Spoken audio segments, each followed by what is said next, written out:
Welcome to the President's Diary, a weekly program where we highlight the work of His Excellency Dr. Muhammad Irfan Ali. The President commenced his week with a midnight visit to several pump stations located in Georgetown and the east coast of Demerara after he received reports that they had been turned off. During the late-night inspections, the head of state discovered that the pumps at Riverview were off, the coker doors were closed, and the worker was asleep. The situation is very difficult at the moment. We have our Guyanese brothers and sisters who are living there are under tremendous stress at the moment. Not only are their homes flooded, their livelihood is taken away, their crops are gone, livestock is affected. Here in the city we saw what happened. And what took place in the city was a responsibility. But at the end of the day, people suffer. And that is what worries me. The President also visited the Hope Canal on the east coast of Demerara to determine if the drainage system has been efficiently functioning. This facility has really helped out tremendously. And it is facilities like this, the Hope Canal, that we may have to replicate in Berbice and in other areas to drain directly from the backlands straight out to the ocean, because it is only these facilities that can give you direct drainage. Chairman of the National Drainage and Irrigation Authority, Mr. Lionel Wordsworth, said the agency's main goal is to ensure that all drainage structures are fully functional. All the major conservancies, East Demerara Conservancy, Bursiri Conservancy, and MMA Conservancies, remains manageable at this point in time. So the water levels have increased, but it's very manageable. The government continues to spearhead efforts to ensure the impact of the heavy rainfall is significantly reduced. Meanwhile, President Ali has rejected allegations made by Chairman of the Police Service Commission, PSC, Paul Slow, that the government's attempt to influence the functions of the constitutional body. In a statement on Monday, the head of state said the claim is not only far from the truth, but is also a malicious attempt to change the narrative. The president explained that he met Mr. Slow more than 8 months ago in the same manner in which he engaged other independent commissioners and members of the judiciary. He said it was during that meeting he raised various concerns with the chairman. President Ali says it is his desire to see these commissions function professionally and independently.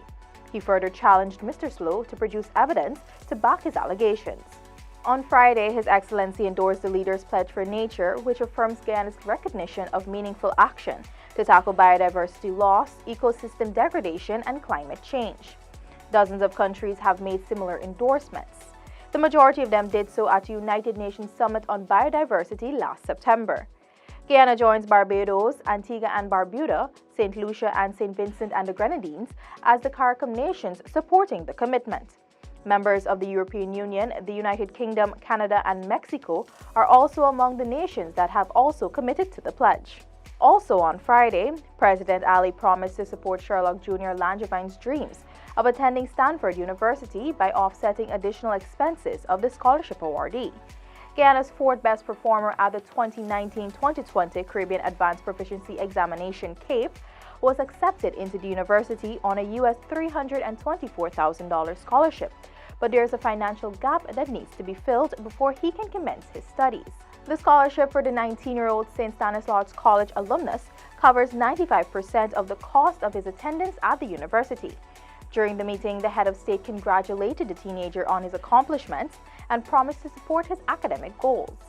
During a visit to several flood-affected villages in Region 3 on Friday evening, the head of state assured residents that the government is working to enhance its flood relief efforts. President Ali said the government is working on a supplementary budget to take to the National Assembly to support its efforts countrywide. A few minutes ago, I was on a phone with the Vice President and Minister of Finance. We are working now on finding additional resources to go to the Parliament for a supplementary so that we can bring relief to you. Over the past few weeks, government ministers have fanned out across the country to bring relief to persons affected by the floods in all 10 administrative regions. President Dr. Muhammad Irfan Ali on Saturday visited several communities in Region 7 to meet flood-affected residents. The president visited Olive Creek, Camarang, and Jawala and other areas devastated by the extensive flood. He was accompanied by Minister of Agriculture, Honorable Zulfikar Mustafa, and Director General of the Civil Defense Commission, Lieutenant Colonel Kester Craig. We are here today on a listening mission. We've been flying over the entire area. As you're aware, this is unusual record-breaking rainfall all across the country. So what you're facing with here, we are faced with in every single region. And we have been going to communities. We know these are heavily affected communities.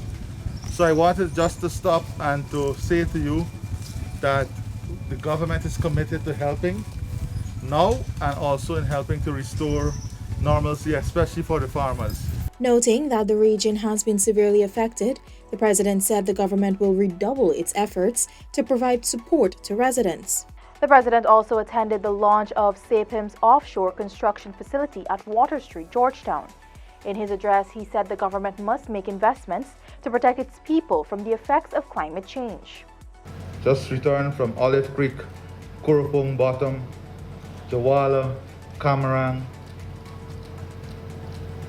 Spoke to the people in Jawala and Camarang, where their entire life has been destroyed. Everything they worked for all their life has disappeared. The president said hundreds of homes and thousands of farms have been destroyed completely. In this regard, he noted that the government must put measures in place to protect citizens. We can talk or have someone lecture to us on what should constitute our approach on how we secure the revenue for the future. But we can secure well the revenue for the future and have our people suffering and living in poverty and farms destroyed and not implementing an adaptation plan to deal with climate change. I'm sorry, as president, I would not allow it. This has been the President's Diary, where we took a look at His Excellency Dr. Muhammad Irfan Ali's week of activities. Thanks for watching. Join us again next week. Goodbye.